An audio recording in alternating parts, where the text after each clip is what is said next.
अल्लाहु अकबर नारे रिसालत या रसूलुल्लाह जुलूसे चिश्तिया जिंदाबाद बांग्लादेश हुकूमत मुर्दाबाद बांग्लादेश हुकूमत मुर्दाबाद बांग्लादेश हुकूमत बांग्लादेश हुकूमत बांग्लादेश में जो अक़लियतों पर जुल्म हो रहा है उसके खिलाफ हिंदुस्तान का मुसलमान सदाए एहतजाज बुलंद कर रहा है और हुकूमत बांग्लादेश को मुतनब्बे करता है कि वो ये अपनी रियाया पर लगाम दे और ये हरकत को बंद करवाए, वरना हिंदुस्तान का मुसलमान सरापा एहतजाज बनेगा और अक़लियतों पर जो जुल्म हो रहा है उसको किसी सूरत में भी वो बर्दाश्त नहीं करेगा।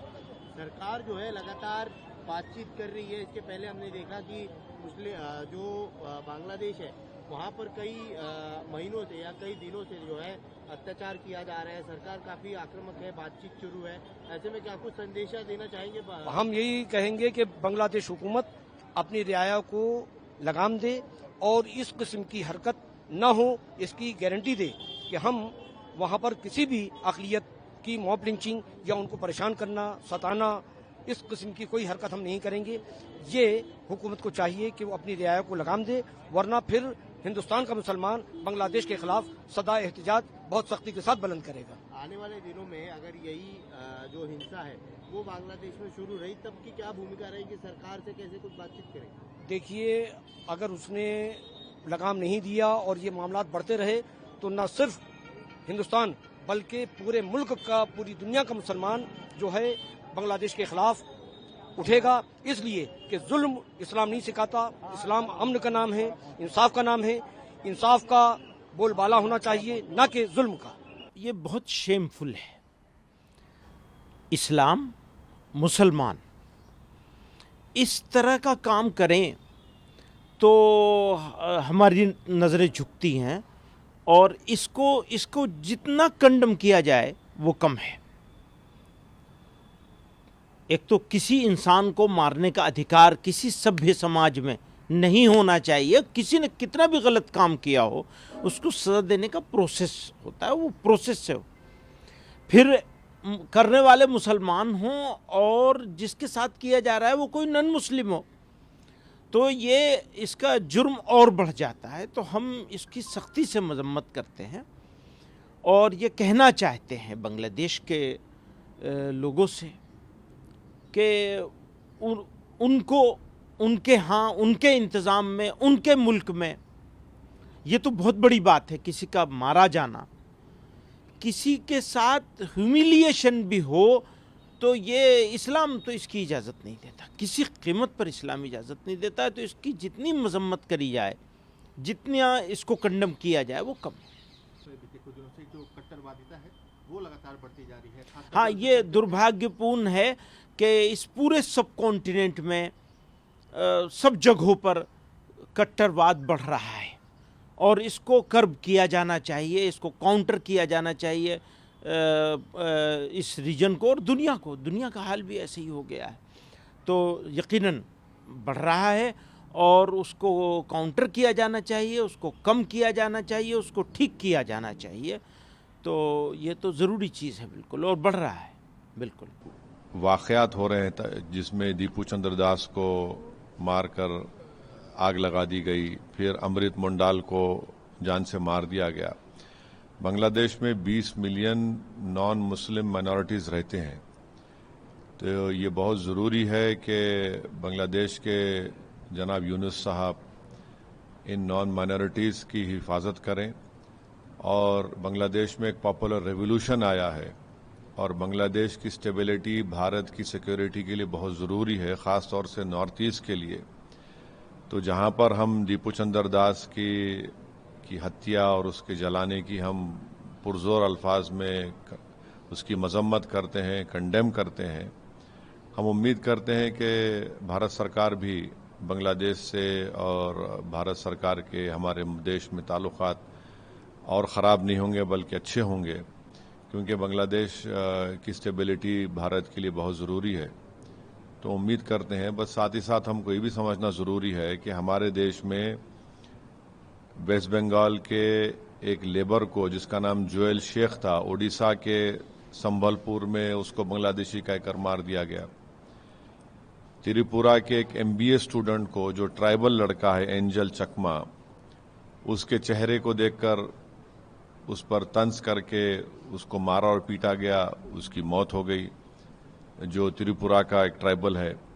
फिर नालंदा डिस्ट्रिक्ट में अतहर हुसैन को उसके कान को, उंगलियों को, पैर को काट दिया गया, जिसम में एक रॉड को अंदर डाल दिया गया। तो ये तमाम इस बात को बताते हैं कि जहां पर रूल ऑफ लॉ कमजोर होगा और वहां पर मेजॉरिटेरियन पॉलिटिक्स गलबा हासिल कर लेगी, तो फिर ये वाकयात होते हैं। तो हम अपनी पार्टी की जानिब से दीपू चंद्र दास और अमृत मुंडाल की जो उनकी लिंचिंग हुई उसकी मजम्मत करते और उम्मीद करते कि हमारे ताल्लुकात बांग्लादेश से और ख़राब ना हो, और जो भारत सरकार कोशिशें कर रही है उसकी हम उसको सपोर्ट करते हैं बांग्लादेश में ताल्लुकात को अच्छा रखने के लिए। हाल बांग्लादेश की बहुत नाजुक हो चुकी है। वहां पर रोजाना आगजनी, तोड़फोड़ और अल्पसंख्यकों के साथ में जुल्म और ज्यादती हो रही है, जो निहायती काबिल अफसोस है।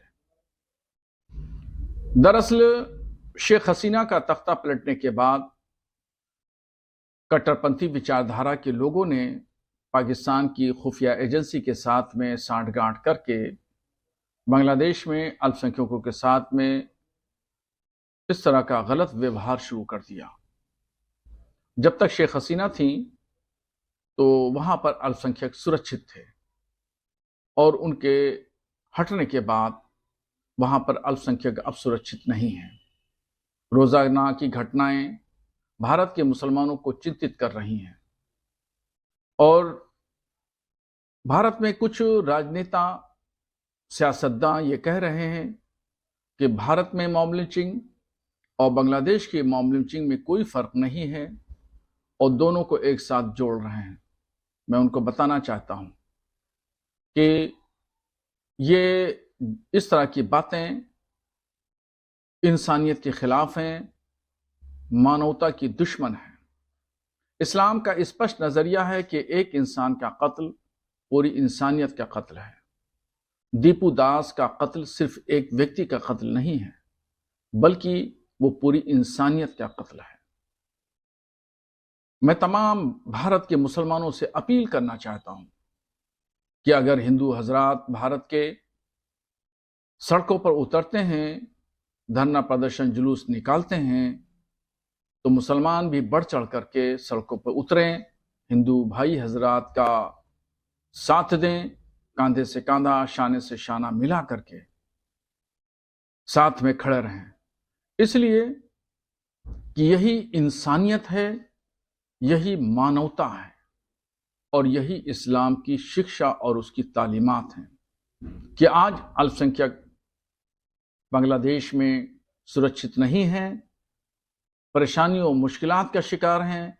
तो इस मुश्किल की घड़ी में भारत का मुसलमान हिंदू भाइयों के साथ खड़ा है। पश्चिम बंगाल के हुमायूं कबीर विधायक ने मुर्शिदाबाद में जिस मस्जिद का संग बुनियाद रखा है, उस मस्जिद का नाम उन्होंने बाबरी मस्जिद रखा है, और बाबरी मस्जिद मुर्शिदाबाद का डिजाइन तैयार कर रहे हैं वो। बहरहाल धर्मस्थल बनाना हर शख्स को इख्तियार है कि वो कानून के दायरे में अपना धर्मस्थल बनाए, हमारा संविधान इजाजत देता है, मगर बाबर के नाम पर न बनाया जाए। इसलिए कि बाबर कभी भी मुसलमानों का आइडियल नहीं रहा, रहनुमा नहीं रहा, और बाबर के नाम पर मस्जिद का नाम बाबरी जब रखा जाएगा तो उससे एक नया विवाद, नया तनाज़ा खड़ा होगा, और हिंदू और मुसलमानों के दरमियान संप्रदाय, फिरका परस्ती का एक माहौल तैयार होगा। हुमायूं कबीर बंगाल में यही कर रहे हैं। वहाँ हिंदू और मुसलमानों को टकराव की पॉलिसी पर गामजन हैं, और वो चाहते हैं कि बंगाल में ममता बनर्जी की हुकूमत ख़त्म हो जाए। अब बंगाल के लोगों को सोचना है कि वो क्या फैसला करेंगे। बहरहाल अब मंदिर और मस्जिद का विवाद और इस पर चर्चा की कोई जरूरत नहीं है। ये मस्जिद और मंदिर का मामला अयोध्या में समाप्त हो चुका, खत्म हो चुका, अब उसकी कोई जरूरत नहीं है।